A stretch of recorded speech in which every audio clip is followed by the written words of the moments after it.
to remember. The scene starts to tumble to the sound of the drums. Oh boy, there ain't no need to fight a silent ring. It ain't no big thing, just show her a little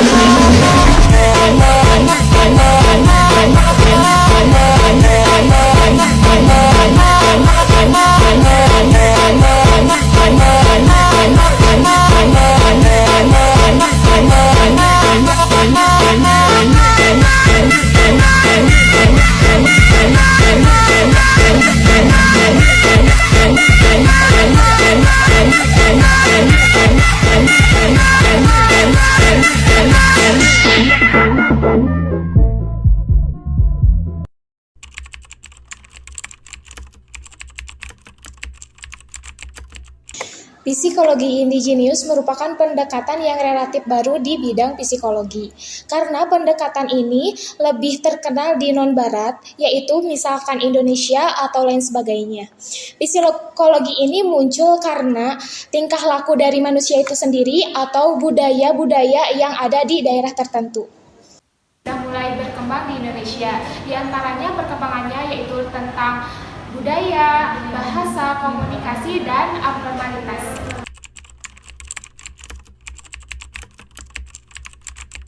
Negara Indonesia memiliki wilayah yang sangat luas dan terbentang dari Sabang sampai Merauke. Hal itu yang menjadikan negara Indonesia memiliki keberagaman budaya.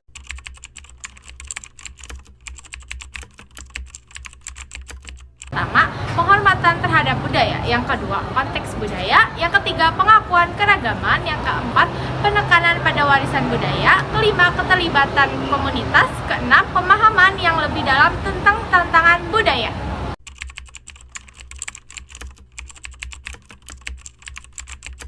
Menurut Samsudin, bahasa memiliki dua pengertian. Yang pertama, bahasa ialah alat yang dipakai untuk membentuk pikiran serta perasaan, keinginan, dan perbuatan-perbuatan.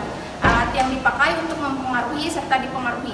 Yang kedua, bahasa adalah tanda yang jelas dari kepribadian yang baik ataupun yang buruk, tanda yang jelas dari keluarga serta bangsa, tanda yang jelas dari budi kemanusiaan. Jadi dapat disimpulkan bahwa bahasa adalah alat untuk berkomunikasi, baik secara lisan maupun tulisan, yang digunakan manusia untuk menyatakan, mengungkapkan pikiran, keinginan, dan perasaannya. Ada tiga poin. Yang pertama yaitu pengungkapan identitas dan budaya.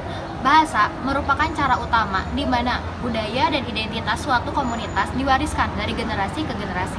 Dalam psikologi indigenous, bahasa digunakan untuk memahami dan merespon cara orang-orang dalam komunitas merasakan dan mengartikan pengalaman mereka sendiri, serta untuk memahami bagaimana konsep-konsep psikologis seperti emosi, kesejahteraan, dan spiritualitas diungkapkan dalam konteks budaya tersebut.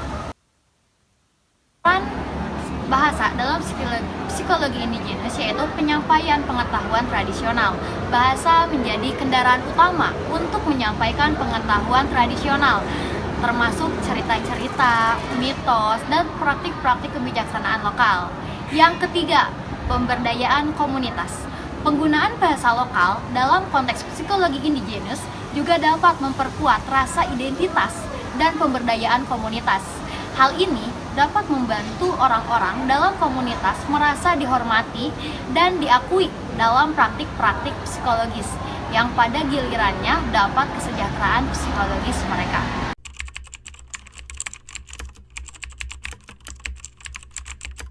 Komunikasi merupakan aspek yang paling penting dalam kehidupan sosial karena komunikasi yang dapat membantu individu untuk berinteraksi dengan orang lain. Komunikasi merupakan sebuah proses di mana seseorang dapat memberi atau menerima suatu pesan. Menurut Weston Turner mengatakan bahwa komunikasi adalah proses sosial di mana individu menggunakan simbol untuk membentuk dan menafsirkan makna dalam lingkungan mereka.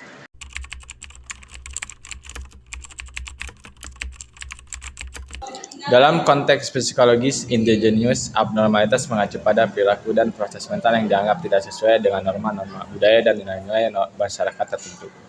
Adapun beberapa faktor yang mempengaruhi pemahaman dan penanganan abnormalitas dalam psikologi indigenous antara lain adalah pandangan mistis dan supranatural. Pandangan ini menjelaskan bahwa perilaku abnormal pada manusia dapat disebabkan oleh pengaruh setan atau makhluk supranatural yang jahat. Dalam konteks psikologi indigenous, faktor-faktor mistis dan supranatural seringkali diperhitungkan dalam memahami dan mengatasi gangguan psikologis. Yang kedua, ada pandangan ilmiah dan biologis. Pandangan ini menjelaskan bahwa perilaku abnormal terjadi karena adanya penyebab-penyebab biologis seperti keturunan, gangguan kimia dalam otak, atau kerusakan struktur otak. Dalam psikologi indigenous, faktor-faktor biologis juga diperhitungkan dalam memahami dan mengatasi gangguan psikologis, meskipun penekanannya mungkin berbeda dengan pendekatan ilmiah barat. Pandangan humanisme.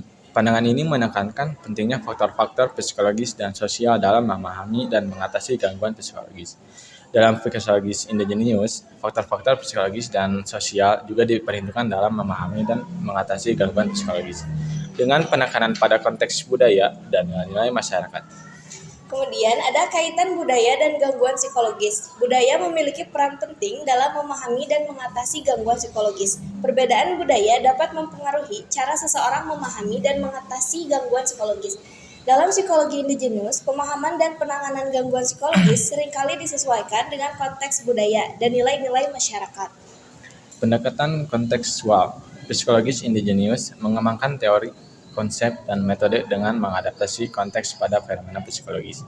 Hal ini berarti pemahaman dan penanganan gangguan psikologis dalam konteks psikologis indigenous lebih fokus pada aspek-aspek budaya, sosial, dan ekologi yang relevan. Kemudian Tujuan utama dari pendekatan psikologi indigenous adalah menciptakan keilmuan psikologi yang sistematis, komprehensif, universal secara teori, dan dapat dibuktikan secara empiris dalam konteks sosial, budaya, dan ekologi. Dalam hal ini, pemahaman dan penanganan gangguan psikologis dalam konteks psikologi indigenous bertujuan untuk memberikan solusi yang relevan dan efektif bagi masyarakat yang menjadi subjek penelitian tersebut.